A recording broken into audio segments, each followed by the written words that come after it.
spesial ini untuk kita ngobrol ini. Karena ini fresh from the oven. Ya. Asli loh, MKes Magister Kesehatan asli UGM. Sabar. Asli. Belum sampai. Jokowi, ketika ditanya, IP saya di bawah 2. Tapi itu nggak pernah dia ralat. Kemudian dia nemukan skripsinya Jokowi. Nah, yang asli di perpustakaan. Dari skripsi yang asli itu dia mulai membuat satu hipotesis. Banget lah, kita separasi. Nah, akhirnya kesimpulannya palsu. Ini penangkapan saya seperti G30 SPKI. Iya, betul. Apakah memang seperti itu terjadi? Seperti itu. Pagi-pagi. Jadi isu ada perpecahan di... Kalau saya sebut sih sebenarnya secara besar enggak, tapi antar kuasa hukum biasa, Mas.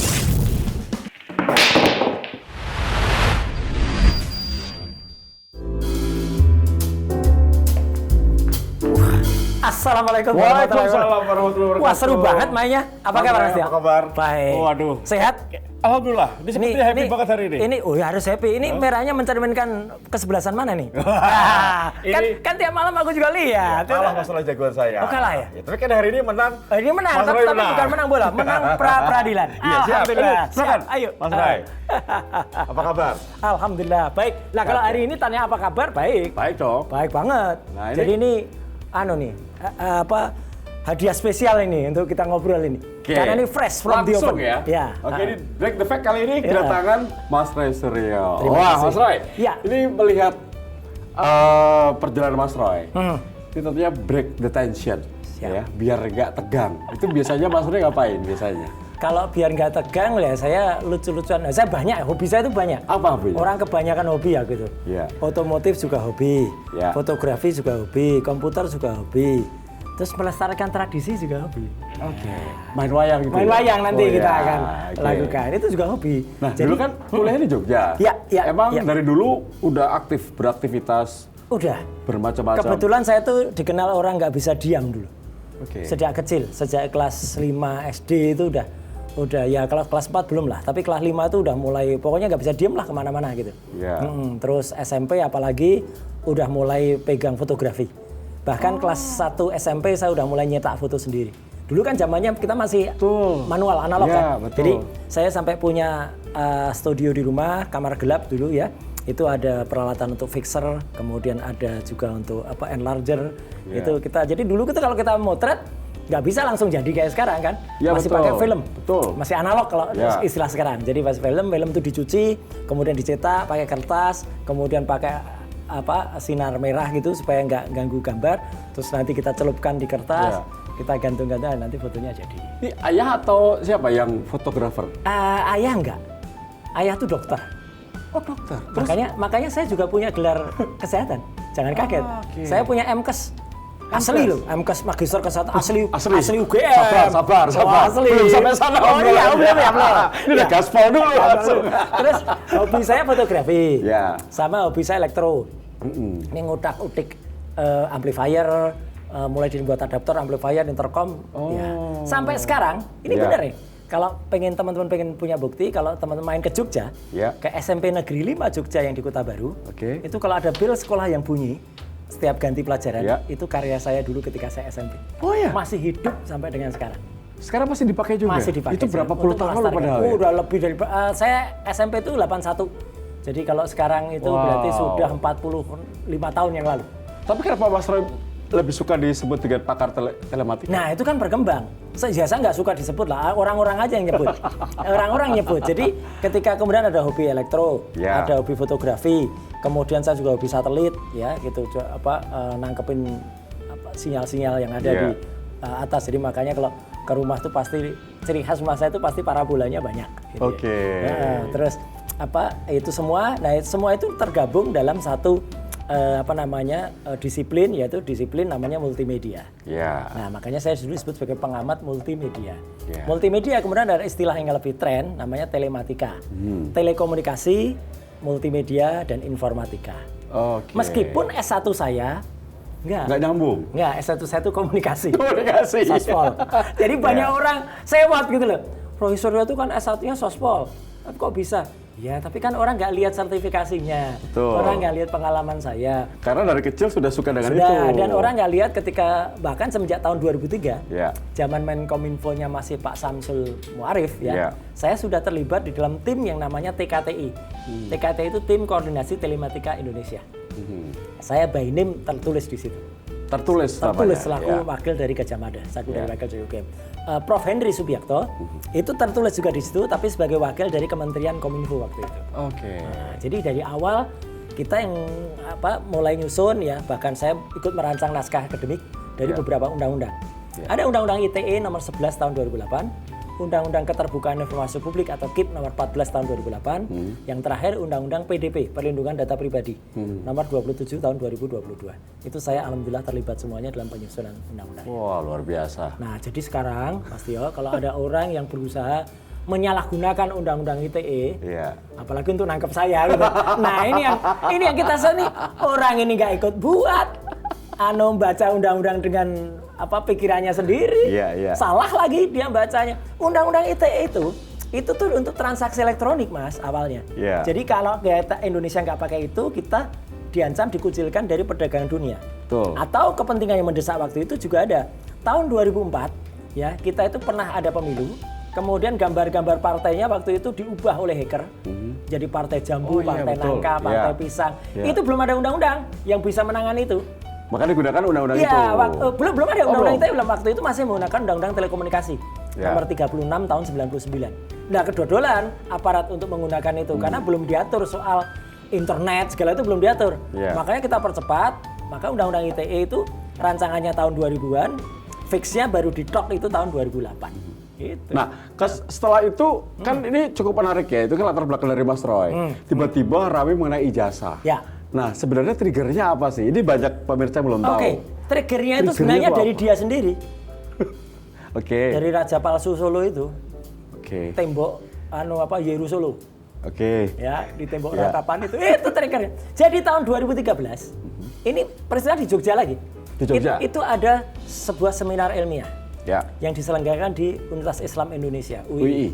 Hostnya kebetulan presenter, sekarang menjadi salah satu general manager salah satu stasiun TV besar.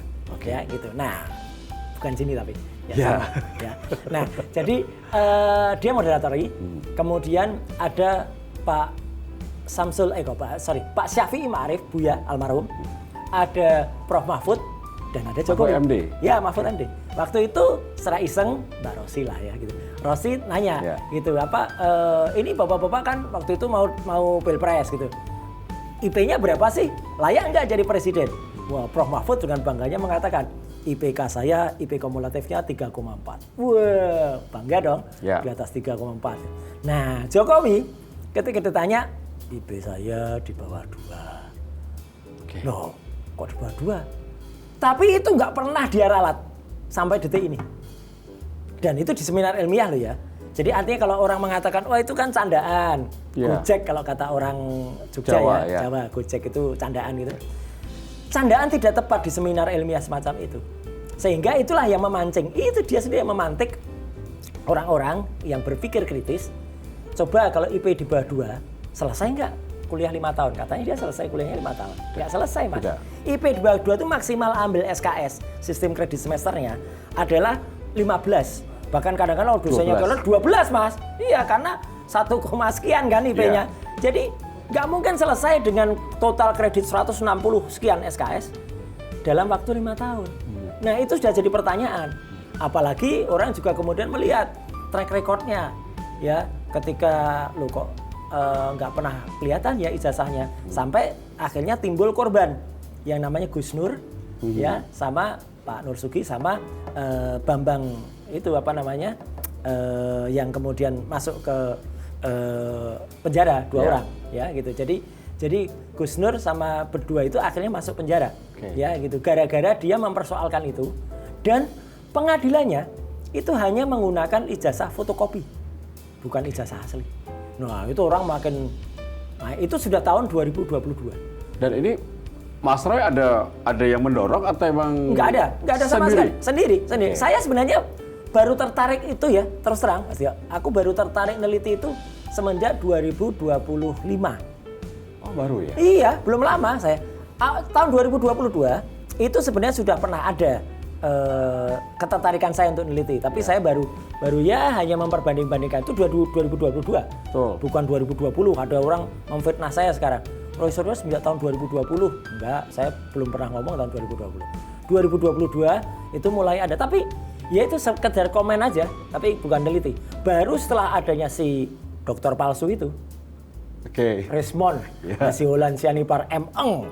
Ya. Kan dulu bersama dengan... Iya, kita nggak tahu lah kalau ternyata dia gelarnya palsu dan penipu dan pengkhianat dan pokoknya semua lah gitu. Terakhir dia malah, buruk banget lah.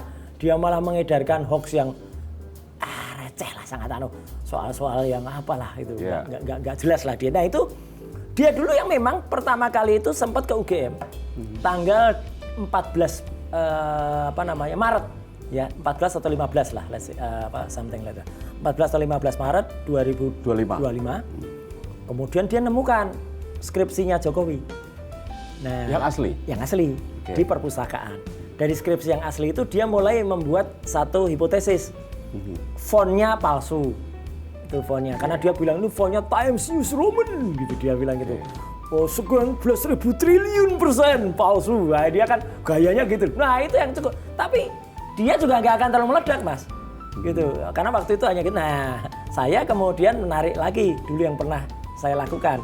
Nah, udah kita bersatu di dalam situ. Koalisi itu sebenarnya koalisi nggak resmi. Karena dulu, menarik Mas. Saya dulu dengan Rismond memang sejak dulu itu awalnya memang sudah berhadapan-hadapan. Tapi secara untuk yang hal yang berseberangan? Iya, berseberangan. Karena kami dulu pernah pada dua sisi yang berbeda. Dia belain Jessica Wongso dalam kasus kopi sianida. Ya. Saya belain Mirna. Jadi artinya saya belain korban, dia belain terpidananya. Nah, itu kita pernah bertarung di persidangan. Ya gitu. Tapi ya itulah ternyata karena ini menyatukan karena sama-sama lulusan UGM asli. Rismond waktu itu bilang, UGM ada yang nggak asli ya, Mang? Ada lah. Kalau Rismond tuh oke lah, S1 S2-nya dia asli lah. Sama kayak saya S1 S2-nya, tapi saya S3-nya juga di UNC. Lah, Dr. Tifa kan juga S1 S2-nya kan juga asli. Jadi lucu, kami bertiga itu dipertemukan oleh organisasi yang namanya TPUA. Tim Pembela Ulama dan Aktivis. Karena akhir 2024 sebelumnya, 9 Desember, TPUA itu melakukan gugatan ya kepada Mabes Polri, ya ke Barreskrim.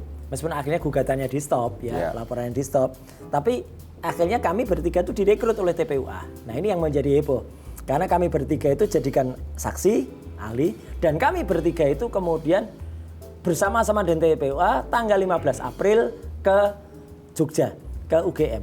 Disitulah saya benar-benar ini katakan ya, saya benar-benar melihat langsung ya yang namanya skripsi palsunya Jokowi itu. Karena skripsi itu seolah-olah skripsi beneran. Dan diserahkan langsung oleh Wakil Rektor. Satu, Prof. Pening Udasworo. Tapi sorry Mas, sebagai pakar telematika itu udah fix bahwa itu palsu? Loh, gini, saya kan, ya mohon maaf Mas, mungkin dulu sebelum ngutak-ngutik soal skripsi, dulu kan saya kan memang biasanya dimintain tolong kalau ada soal foto, video, ya kan. Ini asli atau tidak? Ya, ratusan lah kalau itu saya periksa. Mulai dari zaman ya ada kasus Ariel, Luna Maya, kemudian hampir semua lah, ya Bandung Lautan Asmara, belum ada judul, ada zaman. Yang dulu tuh saya sampai itu yang membuat nama Rosurnya terkenal. sampai dulu tuh istilahnya ditungguin. Orang bilang palsu, saya bilang asli. Berarti Mas Ran nonton aslinya dong? Harus, yang peneliti. Ini ada yang lucu, pernah. Ini nggak apa-apa, ini pertama kali saya ceritakan juga di media. Jadi waktu itu saya pernah ke Glodok, zaman tahun 90-an berapa gitu ya, 90 atau belum tahun 2000. Ingat saya, waktu itu ada VCD. Ada penjual VCD. Kan banyak orang penjual VCD yang lucu-lucu lah gitu ya. Tapi lucu kan lucu ya. Tapi kan banyak yang palsu juga. Kalau kita nggak hati-hati. Jadi kalau kita beli, pengennya itu ternyata sampai rumah isinya ayat-ayat. Ya banyak. Nah, saya jongkok kan, lihat itu. Ada orang lihat. Kemudian, Roy Suryo cari VCD porno. Kacau ini. Itu. Terus saya bilang, sini Mas. Kok Mas kok cari VCD? Saya bukan hanya sekedar cari. Itu apa Mas? riset, aku bilang gitu. Wah, terus bener, Mas lihat Mas yang beli. Oh ini enggak Mas, ini palsu Mas. Ini palsu. Jadi kalau beli, saya mau riset. Iya, memang riset beneran. Karena waktu itu kalau nggak salah, saya nyari yang sempat beredar waktu itu adalah melibatkan salah satu teman kita juga, anak broadcast gitu ya, yang casting, video casting ada waktu itu. Jadi beberapa bintang, calon bintang lah, di casting oleh yang ditebet kalau nggak salah ya. Iya. Teman-teman waktu itulah pokoknya di casting banyak lah itu ya. Dan casting sabun mandi. Ya itu judulnya itu. Suruh seolah-olah memperagakan iklan sabun mandi. Lah itu saya pengen lihat peredarannya sampai apa gitu loh. Karena saya waktu itu sering diminta juga oleh kepolisian. Nah, jadi singkat kata ketika kemudian kami tanggal 15 April 2025 itu ke Jogja, disitulah saya pegang betul bukan ijazah. Karena ijazah itu sebenarnya yang memantik saya dan respon. Unggahan pada tanggal 1 April 2025. Ini yang penting banget. Ada seorang, kebetulan dia kader salah satu partai lah. Ya, partai yang warnanya merah dan hitam. Oke. Partai gajah. Oke. Partai gak punya ijazah. Nah kalau gajah kan gak punya ijazah. Yeah, Nah itu dia mengupload itu ya namanya Dian Sandi. Dan dia mengatakan ini loh bagi yang penasaran dengan ijazahnya Jokowi, ini yang asli. Dan saya kaget. Baru pertama kalinya tanggal 1 April 2024 itu muncullah tampilan ijazah ya apapun itu, apakah itu fotokopi, apakah itu scan yang berwarna. Sebelumnya nggak pernah ada yang berwarna, Mas. Sampai tahun 2002 selanjutnya tuh hanya hitam putih. Pak Dr. Sigit Sunarta, Dekan Fakultas Kehutanan UGM pun ketika nunjukkan juga hitam putih fotokopi. Lah ini kok muncul berwarna 1 April. Nah itu karena berwarna bisa kita teliti, Mas. Warnanya, kemudian ada embossnya ada atau enggak, watermarknya, kemudian template dari logo itu, kemudian dengan huruf-huruf itu ada persesuaian atau tidak itu karena berwarna bisa kita bisa masukkan, kita belah cyan, magenta, yellow, blacknya bisa kita pisah, kemudian bisa banget lah bisa kita separasi. Nah akhirnya kesimpulannya palsu. Dan itu Maset itu melalui cara seperti apa? Banyak program yang kita gunakan. Salah satunya adalah yang kemarin sudah mulai dibacakan dalam dakwahnya Dr. Tifa, tapi Dr. Tifa bilang itu bukan saya gitu, yaitu saya, yaitu ELA, Error Level Analysis. Dan itu lucu maka dakwaan itu karena kami itu hanya menganalisis. Menganalisis tuh Mas, misalnya ada satu gambar tampil tulisan ini ya, terus kemudian ini saya capture, kemudian dari capture tuh saya pisah-pisah BREAK. Aslinya berubah enggak? Enggak kan? Enggak. Yang ada di sini aja yang berubah. Nah sama, apalagi ijazahnya Jokowi itu, yang katanya itu ijazah Jokowi, itu kan kita analisis pakai ELA, ada yang kemudian ini meleset, dulu istilah saya mencotot A-nya, itu enggak berubah. Tidak sesuai, tapi si pemunya ijazah katanya berkeberatan karena ijazahnya dirusak. Luang ijazahnya jangankan pegang, kita diperlihatkan ijazahnya saja tidak. Sampai sekarang belum pernah ya? Udah, akhirnya pada gelar perkara khusus waktu itu tanggal 15 Desember. Itu pun akhirnya begitu kita lihat, ya palsu juga sama. Yang paling membuat palsu itu ketika ke UGM itu. Karena skripsi itu diserahkan oleh wakil rektor, ada dua wakil rektor, Ari Sujito, doktor, sama Prof. Wening. Jadi ini kan resmi, diserahkan, begitu kita periksa, saya waktu itu mau nyeken, tapi nggak boleh. Ya sudah difoto aja, untung saya bawa kamera besar, kamera profesional. Jadi kita bisa lihat benar-benar pixel sangat tajam dan hasil gambarnya bukan JPEG, tapi RAW. Ya jadi bukan kompresi. Wah itu kelihatan banget kertasnya, yang satu kertas lama. Jadi itu lucu, dalam skripsi itu ada dua bagian. Bagian kuno, kertas yang lama, ketikan manual, ketikan tangan, ketikan mesin ketik manual. Yang depan tuh print out baru. Nah itu yang respon langsung bilang, ini print out inkjet, nah dia bilang gitu. Ini belum ada, tahun 2000 ini ada. Itu, pokoknya dia bilangnya selalu begitu dulu, sebelum berubah ya, sebelum respon tertranslasikan otaknya. Nah, ya kan dia kan terakhir bilang otaknya dirotasi, ditranslasi otak dia, yang kemudian bisa, mana ada yang tadinya palsu kok bisa jadi asli itu. Nah dulu respon itu, melihat lagi namanya Times New Roman, dan saya gampang. Di situ ada tanda tangan namanya Profesor Dr. Insinyur Ahmad Sumitro. Begitu itu kita publish, lucu nih. Ini kesaksian yang sangat-sangat detail dari putrinya Prof. Sumitro. Namanya Aida Greenberry yang ada di Sydney, Aida Astuning Putri. Kebetulan Aida Astuning Putri itu sahabatnya Dokter Tifa ketika Ya. di SMA. Jadi dia yang ngontak. Langsung Aida bilang, itu tanda tangannya bukan tanda tangan ayah saya. Dia kirimkan sampel tanda beda. tangan. Beda. Tarikannya beda. Ayah saya tahu tanda tangan aslinya kayak apa. Ya. Bahkan dia keberatan nama ayahnya ditulis pakai OE. Ayahnya tuh Sumitro pakai U. Nggak pakai soe. Enggak. Oke. Terus yang paling lucu lagi, Mas. Skripsi itu kan seolah-olah dibuat tahun 85, Mas. Ya. Di situ sudah tertulis sama profesor. Aida langsung bilang, ayahku tuh dikukuhkan guru besar profesor itu Maret 86. Bisa. Makanya yang benar adalah yang ketikan di belakang. Oke. Yang ketikan di belakang itu masih Dr. Insinyur Ahmad Sumitro. Itu yang benar. Oke, itu yang membuat Mas Roy sama teman-teman makin yakin. Oh, makin bahwa yakin. itu Palsu lah. Apalagi nggak ada lembar pengujiannya skripsi itu. Oke, kita Oke. sambil main. Tadi saya belum selesai main. Oh iya. Tapi kalau Siap. kalau melihat ini Mas Roy, Hah. ya Mas Roy tadi waktu Oke. Mas Roy datang kan saya lagi Waduh, latihan nih. Rame nih. Aku Latihan ini. ikut-ikutan nanti Nah, ya. harus pakai Ah, Mas Roy. Iya, harus Ya, pakai. Biar Ya, ini jempolnya di. Iya, ntar. Singkat cerita kan bergabung dengan Dokter Tifa dan Rismond. Ya. Rismond. Itu pecah kongsi. Ya. Kenapa bisa pecah kongsi? Tiba-tiba kan terima Musketeers. Hah. Tiba-tiba jadi dua nih, jadi duo. Ya satu ketahuan ijazahnya palsu. Gimana? Jadi kita juga sama sekali nggak menduga, Mas. Ya. Yang namanya Dr. Hasyolan Rismond Sianipar itu ternyata ketahuan ijazahnya palsu. Dia kan selama ini ngaku-ngaku dari Yamaguchi. Nah, terus ternyata setelah ketahuan dari Yamaguchi, ya dia dicek sama teman-teman dicek sama teman-teman dari Termul, ya. Ya. Itu ternyata dia malah anu banget,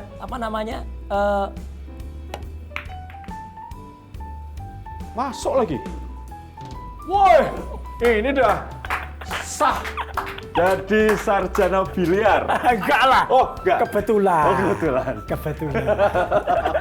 Tapi masalah sekarang Iya. ada penghalang. Ada Kadang hidup ini penghalang. ada penghalangnya. Betul. Ya, Yang harus ditembak padahal itu kan. Ya, betul. Waduh, Inilah kehidupan. itulah kehidupan. jadi ya susah. Ya tak? Ya, ini yang namanya harus pra-peradilan berarti. Iya, pra-peradilan Ya. ini. Ini harus pakai pra-peradilan ini. Ya. Tapi nice try. Kadang Aduh, enggak. usaha kita kadang berhasil, kadang enggak. Iya, biasa, Mas. Nah.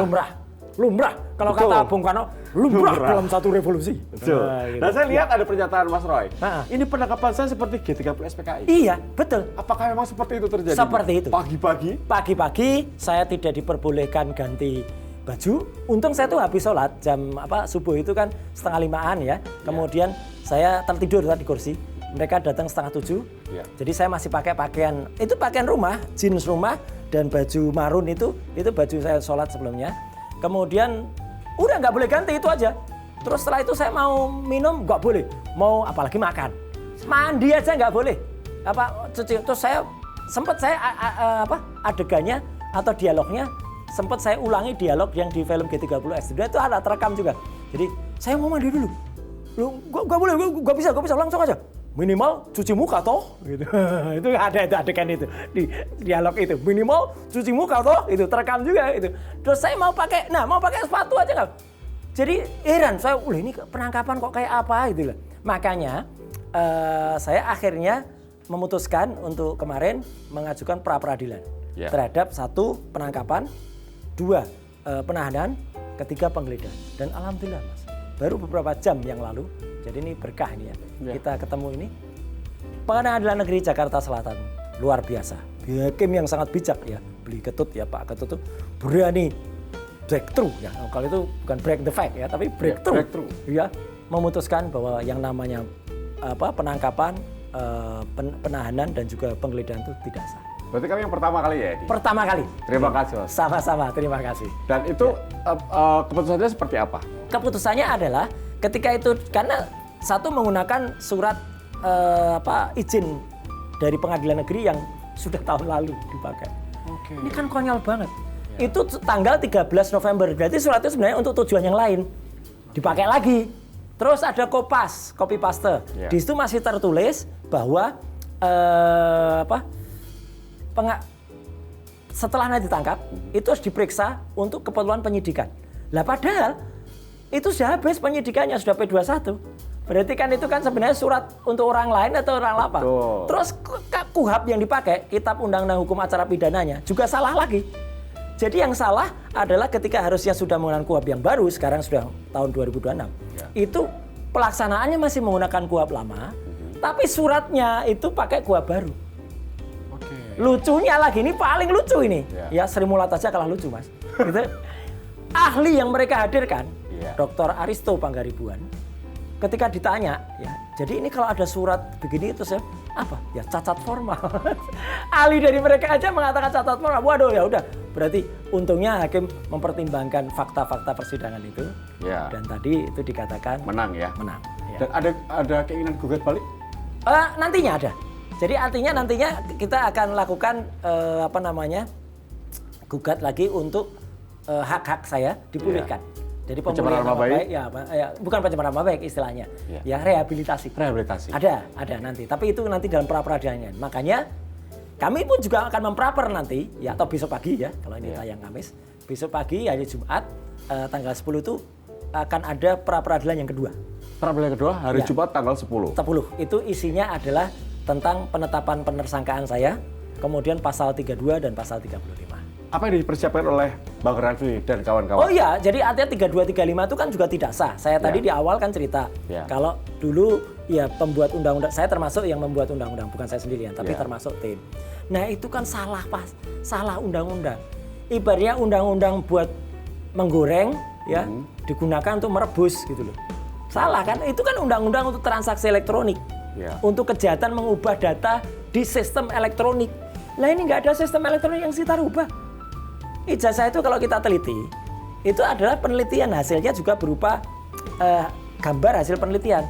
Ibaratnya Mas Tio ngantar istri ke USG, ke rumah sakit. Istri diperiksa, maaf ini perutnya. Kemudian ultrasonografi yang sekarang, itu sudah ada versi 4, bisa 4D, keluar gambarnya. Gitu. Terus dianalisis, oh ini gini-gini. Terus misalnya istri Mas keberatan, oh saya nggak mau perut saya diacak-acak ini perutnya keganggu nggak? Kan cuma diperiksa. Hasil gambar itu adalah hasil penelitian, bukan kemudian kita langsung mengoperasi perutnya. Nah itulah ibarat kayak gitu. Ijazah aslinya tidak terganggu sama sekali. Kita hanya menganalisis melalui gambar yang diupload oleh Dian Sandi Utama. Ya, loh kok kenapa kami dipidana dengan undang-undang yang salah juga? Makanya itu yang besok akan diperaparkan. Tujuan akhirnya apa, Mas Roy? Kita akan kita akan menantangkan gini. Saya kan dilaporkan oleh Jokowi tanggal 30 April bersama Dr. Tifa dan si Omon waktu itu dengan tuduhan fitnah dan pencemaran nama baik karena dia merasa ijazahnya asli. Lah kalau ini kita patah-patahkan nanti ya soal ijazahnya, soal kemudian nanti kita akan hadirkan pencemaran dan fitnahnya akan kita patahkan juga. Jadi pra-peradilan ini memang bisa untuk kemudian membuat koreksi dari sidang utama yang nanti akan berlangsung bersama dengan Dr. Tifa di Pengadilan Negeri Jakarta Timur. Masalahnya pra-peradilan itu tidak selalu menang. Oh memang, dan ini juga 1001. Terus terang yang pernah menang pra-peradilan itu boleh dihitung, Mas. Pak BG Budi Gunawan itu yang pernah menang. Terus ada dulu orang pajak itu yang menang. Selain itu kalah semua. Mas Hasto aja kalah kok pra-peradilan. Dan rata-rata kalah. Alhamdulillah tadi menang. Jadi kan luar biasa. Nah, karena kita melihat benar yang kita dalilkan itu telak betul.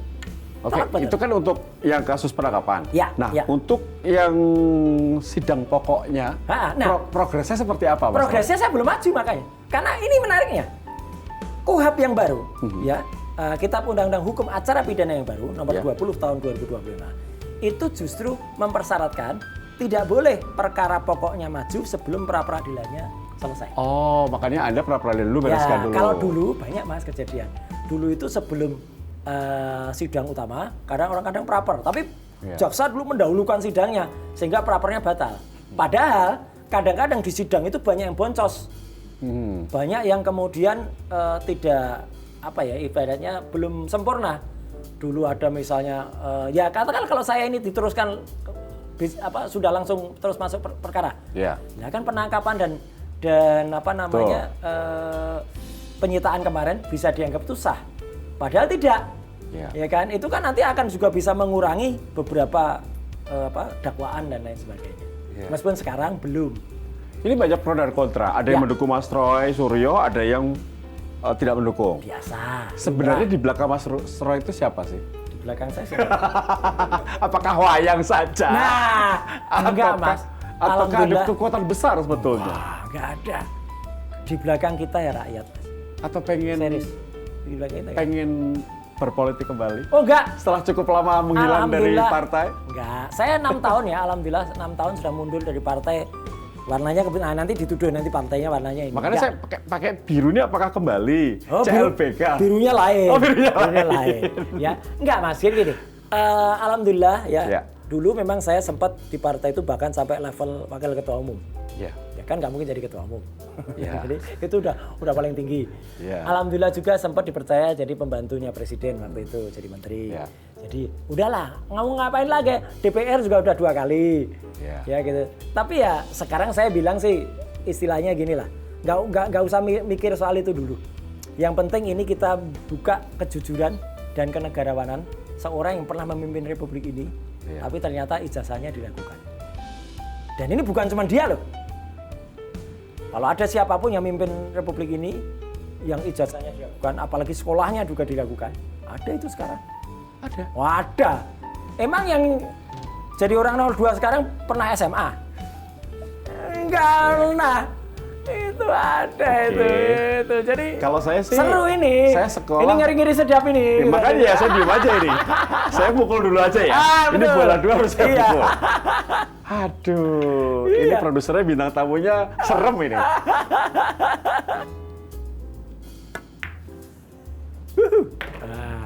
Wah, ini pemain beneran kalau ini. Enggak, kebetulan masuk. Kalau tadi kan kebetulan saya punya ijazah.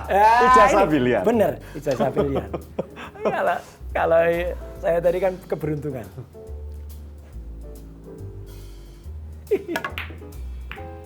Delapannya masuk. Aduh. Boleh, Mas Roy. Iya. Bola 3 masih kelihatan. Aduh. Setelah ini saya tanya lagi. Ini bola 3 masih kelihatan, boleh pukul tipis.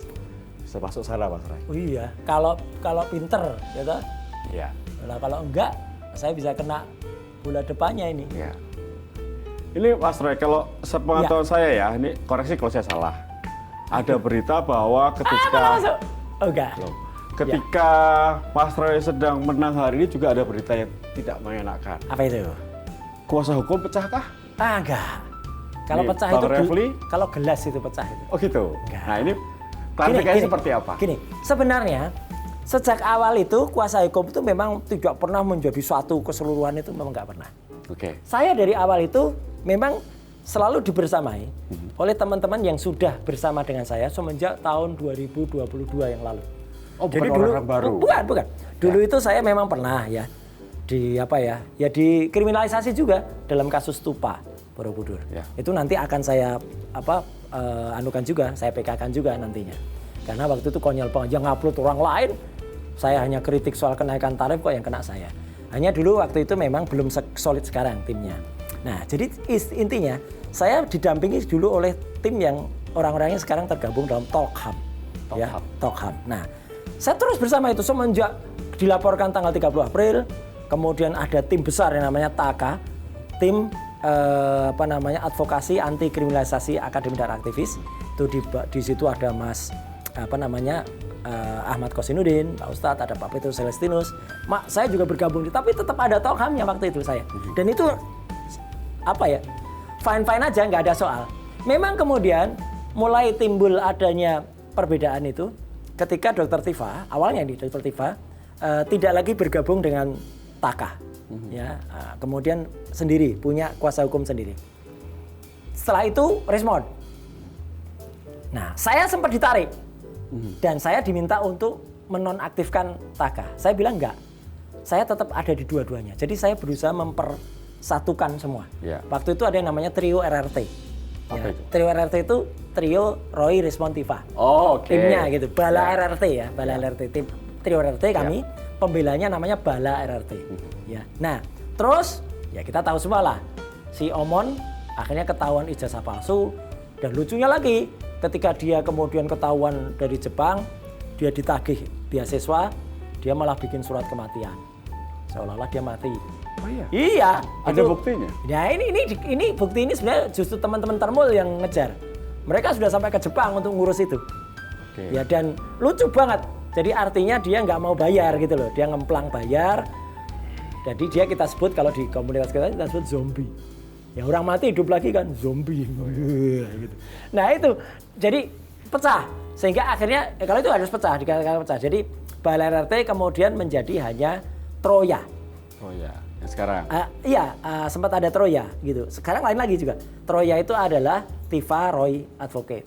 Oh, Ya. oke. Tapi Taka tetap ada. Taka ini masih menangani Pak Rizal Fadila, Rustam Effendi, Bu Kurnia dan saya. Saya juga masih di situ juga. Ya. Karena kalau klien Mas, prinsipal itu boleh punya lawyer 1, 2, 100 ribu boleh. Ya. Dan antar lawyer ini sebenarnya nggak masalah. Mau berapa kuasa hukum aja saya nggak. Makanya kalau sekarang mulai ada, kenapa saya memberikan surat kepada SKK ya, surat kuasa khusus kepada Taka. Memang nggak salah mereka. Kenapa saya juga memberikan surat kuasa khusus kepada tim Tokham? Ya memang. Gitu. Jadi itu hak kita. Inti ceritanya adalah sebenarnya ketika masuk ke persidangan ini, Dr. Tifa sekarang sudah tidak lagi bersama Troya, karena dia bersama TPDT, Tim Pembela Dr. Tifa. Orangnya sebenarnya sama dengan orang Troya. Namanya berbeda. Orang-orangnya sama saja. Sama aja. Jadi isu ada perpecahan di. Kalau saya sebut sih sebenarnya hukum secara besar enggak, tapi antar kuasa hukum biasa Mas. 2 lawyer ketemu tuh pendapat hukumnya bisa 5 Mas. Beda-beda. Iya, padahal lawyernya cuma 2 kan. Iya. Sama, ini juga sama. Termasuk Taka tidak membersamai saya saat saya mengajukan pra-peradilan. Itu hak juga, saya nggak nyalain. Gitu loh. Karena saya hanya didampingi Tokham sekarang.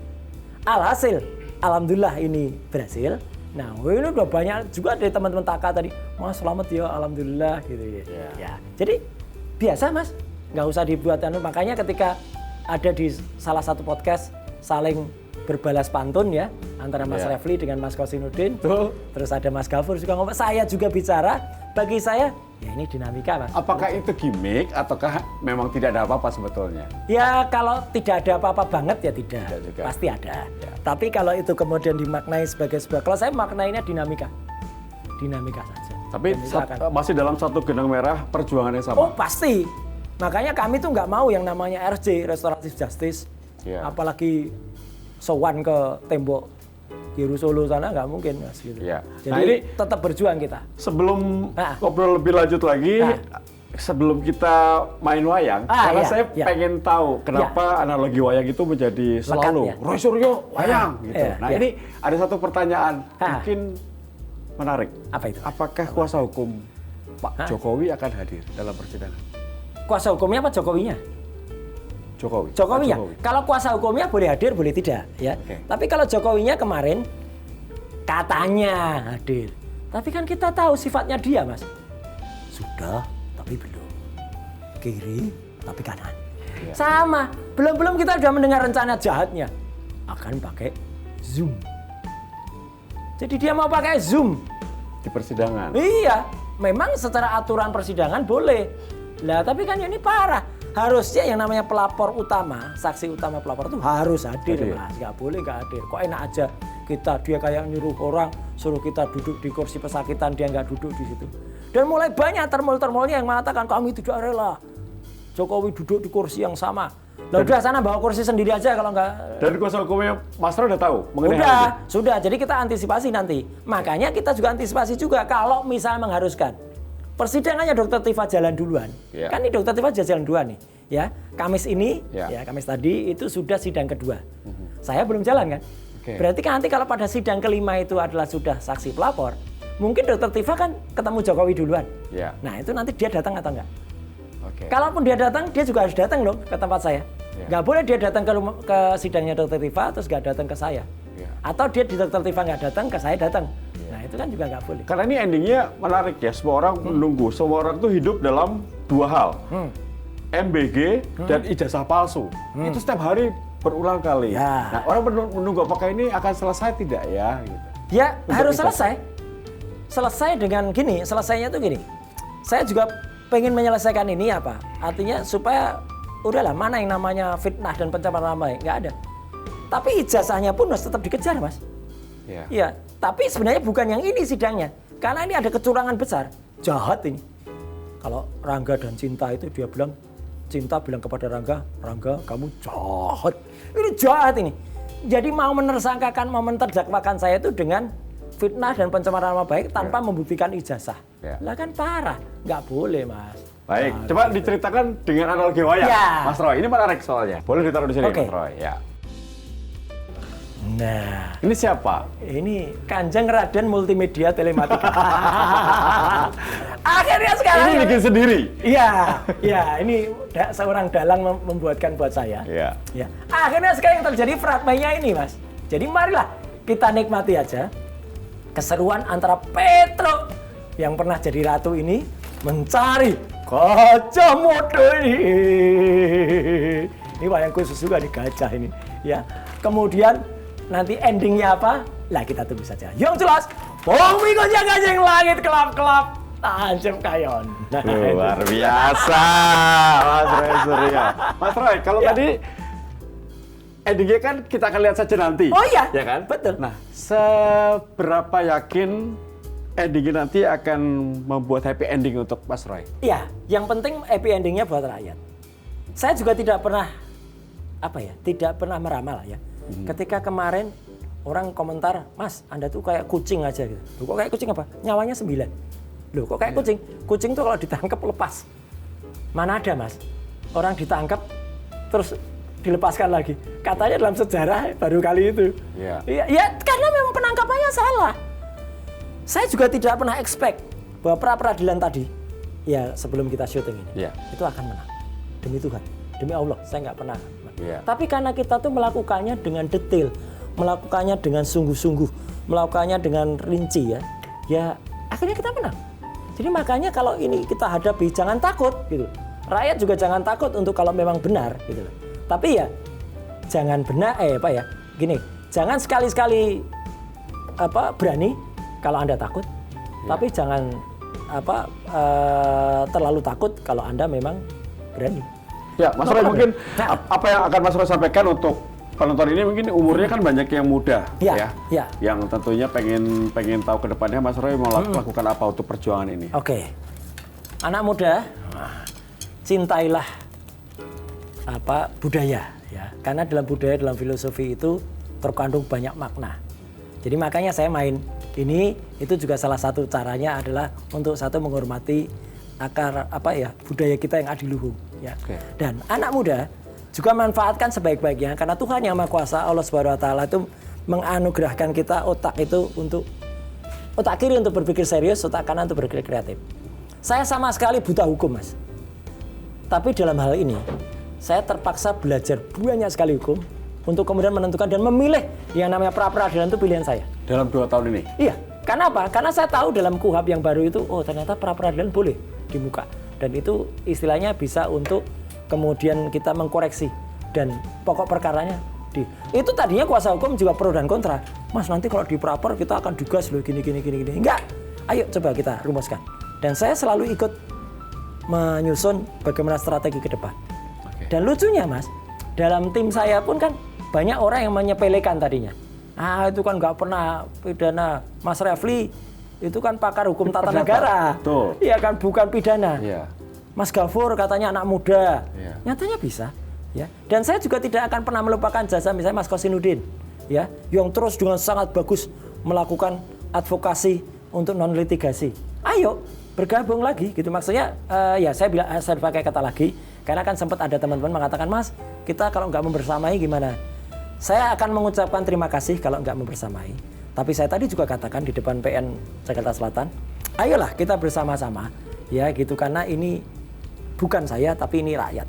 Rakyat yang nanti akan mendapatkan hikmahnya soal tidak boleh ditangkap sembarangan, tidak boleh ditahan sembarangan. Apalagi rezim dari KUHAP yang sekarang ini adalah rezim restoratif, rezim yang untuk merangkul masyarakat. Ini kitab Undang-Undang Hukum Pidana dan KUHAP-nya itu sudah bukan lagi bikinan Belanda. Yang zaman dulu kalau Belanda itu pokoknya memenjarakan inlander, memenjarakan pribumi. Sudah banyak revisi ya? Banyak banget. Banyak banget sekarang, bahkan yang namanya hukuman itu bisa juga dilaksanakan dengan misalnya kerja sosial. Ya, betul. Ya, tidak harus di penjara. Apakah penjara itu akan membuat orang sembuh? Belum tentu, Mas. Kadang-kadang orang yang nggak pintar korupsi bersatu di sel dengan koruptor jadi pintar korupsi. Nah, itu. Dan apakah dengan memenjarakan misalnya seperti kemarin ya, memenjarakan Bambang Tri ya dengan Gus Nur itu akan membuat ijazahnya jadi asli? Enggak. Apakah nanti misalnya saya kalah gitu misalnya dengan dokter, apa terus ijazahnya jadi asli? Enggak juga, tetap palsu Mas ijazahnya. Ya, pertanyaan terakhir. Ya. Singkat pada jelas, Mas Roy Suryo yakin menang atau tidak? Kita berharap yang terbaik pada Tuhan Yang Maha Kuasa. Itu aja. Sama seperti tadi, ketika pagi tadi saya ditanya, Mas yakin? Ada 3 kemungkinan pra-peradilan itu. Ditolak seluruhnya. Ya. Diterima, kemudian dilakukan NO. Ya, NO itu niet verlag atau apalah itu bahasa Belanda. Artinya belum diterima. Oke. Atau diterima, ada yang sebagian diterima atau seluruhnya. Nah, saya berdoa tadi, moga-moga bukan yang ditolak. Soalnya kalau yang ditolak, kita nggak bisa lagi ajukan. Ya gitu, untuk kasus yang sama, namanya nebis in idem. Ya, kasus yang sama diajukan lagi. Tapi kalau sekedar di NO, boleh. Tadi ada yang boleh diajukan lagi, yaitu soal ganti rugi dan soal pengembalian nama baik. Tapi dengan kasus yang berbeda itu dengan nanti praper yang berbeda. Oke. Jadi jangan kaget kalau nanti ada praper lagi. Wow. Ada praper lagi. Perjalanan masih panjang berarti ya? Masih panjang, karena kan Ya. panjang dan tidak itu kan tergantung dari kita mau melaksanakan atau tidak. Ya, dan tadi juga yang menarik adalah ketika tadi dibacakan soal, jadi ini masih menggunakan kuhab lama atau kuhab baru gitu ya. Saya berkata, kalau begitu kuhabnya campuran Mas. Antara kuhab lama yang baru itu adalah kuhab oplos. Oh, sudah disiapkan bajunya. Pasti Kuhab dioplos. oplosan. Nah, itu kuhab lama dan kuhab baru tadi dipakai. Oke, udah disiapkan. Iya dong, yang terbaik untuk Break the Fact. Oke, terima kasih Mas Roy. Sama-sama. Tapi sebelumnya saya akan mengajak main game. Oke, Ya. apa itu? Ini perjalanan panjang Roy Suryo ini tentunya kita akan melihat apakah Waduh, bisa. kayak roulette Rusia. Iya, Wih. ada beberapa foto. Oke. Boleh ada mulai dengan langsung. Ada si Omon. Ngapain ini si Omon nggak kelasnya ini? Omon ini bukan kelasnya ini. Ini oke, Jenderal Pak JK apalagi Pak SBY. Kemudian Pak Prabowo. Pak Jokowi. Ini ngaco ini. Coba dihitung Mas. Oke. Mas Suryo. Ya, mana? Nanti akan putar. 1, 2, 3. Ya, kita akan lihat akan berhenti di mana. Kalau melihat foto itu, apa yang akan ada dalam benak Roy Suryo? Presiden Republik Indonesia ke-7 Pak Jokowi. Sudah, tapi belum. Palsu ijazahnya. 99,9% palsu. Hanya itu? Iyalah, Oke. prestasi terbesarnya ijazah palsu. Oke, Iya. baik. Lagi. Iya. Ya. 1, 2, 3. Nanti Yamaguchi palsu ini. Aduh sama lagi. Ya. Sama. Maling teriak maling. Dia ijazahnya palsu, katanya Yamaguchi. Jepang. Ternyata nggak lulus. Terus malah dibuat surat kematian supaya nggak bayar beasiswa. Parah. Dan sekarang ini saya baru pertama kali ngalami ya. Selama 57 tahun hidup saya. Ya. Ada orang seberkhianat-khianat seperti dia itu baru ngalami. Mengkhianati teman-temannya sendiri, bahkan dulu yang sempat membantu dia. Ya. Termasuk sahabat saya Ian, Hana, terus kelompok kita. Itu padahal membantu dia Michael ya, kemudian tuh dikhianati semua. Padahal itu kita dulu bersama-sama. Kita tuh kalau punya sejelek-jeleknya penjahat saja, Mas. Itu punya etika, nggak akan memukul bekas sahabatnya dulu gitu loh. Yeah. Dia tega lah, udahlah kalau dan dia kan kalau saya nyebutnya dia zombie, Mas. Udah mati kan? Mungkin saya doakan akan berteman kembali dengan Mas Roy. Loh, kalau saya sih nggak ada soal, tapi dia tuh diundang di studio ini sampai 2 kali pernah meyakinkan datang Kasihan Mas Aiman. Udah fotonya dipajang di flyer. Tidak datang? Nggak datang. Pengecut kamu, Mon. Oke, satu lagi. Satu lagi. Ya, close dulu. 1, 2, 3. Ya. Putar lagi. Ya, moga-moga yang lain lah. Wah, aduh. Kalau melihat sosok Pak Kapolri, ya Pak Kapolri, kalau saya sih tidak terlalu banyak kesan untuk dia ya, meskipun dia disebut sahabat dekatnya atau dulu bersama-sama dari Solo dengan Jokowi. Ya selamat memasuki usia pensiun, ya semoga tidak lama lagi akan pensiun. Tapi kalau dengan undang-undang Polri yang baru memang bisa lama. Dan itu gawatnya, kalau orang bilang gawat ya, beliau akan bisa jadi Kapolri sampai tahun 2032. Wow. 2032 loh, bukan 2029 ya. Ya, semoga ya kalau menurut saya udahlah Pak Listio Sigit masih banyak junior-junior yang insya Allah akan membawa Polri itu baik ke masa depan. Ya, kalau orang tuh mau dengan legowo lengser ke Prabon, ya itu akan lebih baik dan nama Pak Listio Sigit Prabowo ini akan harum, ya daripada kemudian nanti kan ini kan juga Kapolri terpanjang, terlama, ya masuk Guinness Book of Record. Baik. Terus itu games yang akan menutup Break the Fact kali ini. Terima kasih Mas Rai. Sama-sama. Sehat selalu. Sama-sama. Tetap dalam perjalanan Anda. Oh iya. Sampai ketemu di perjalanan yang lain atau sampai ketemu ketika nonton bola. Siap. Dan terima kasih pemirsa. Anda menyaksikan Break the Fact kali ini membahas berita hal yang menarik tentang politik tapi dikemas dengan lebih santai sehingga kita tahu apa yang menjadi cerita di balik sebuah masalah atau kasus. Semoga bisa bermanfaat. Sampai ketemu lagi di Break the Fact berikutnya. Sampai jumpa. Terima kasih Mas Rai.